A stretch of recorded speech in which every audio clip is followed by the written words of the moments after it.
হঠাৎ সেদিন চলে যেতে হয়েছিল শিলিগুড়ি। তেমন কিছু না, স্কলারশিপের সামান্য একটু কাজ ছিল। এতদিন কলেজ খোলা ছিল, বাট কোনো কাজই আমরা করতে পারিনি।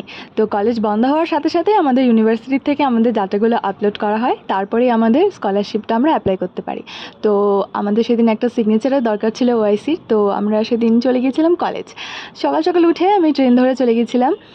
তো ট্রেনটা বেশ লেট করেছিল, প্রায় 1.5 ঘন্টা লেট ছিল, তো আমি একটু লেটেই পৌঁছেছিলাম। আর এই চেনা রাস্তায় প্রায় 10 দিন পরে আসার পরে আমার মুখে একটা আলাদাই হাসি ছিল।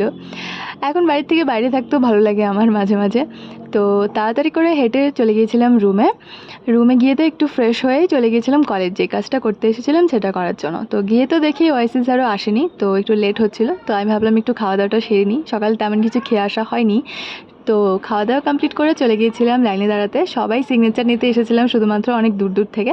তারপর চলে গেছিলাম সিসি। তারপর ওখান থেকে অনেকক্ষণ বাসের জন্য ওয়েট করার পরও বাস না পেয়ে লাস্টে আমাকে চলে যেতে হয়েছিল বাগডোগরা স্টেশন।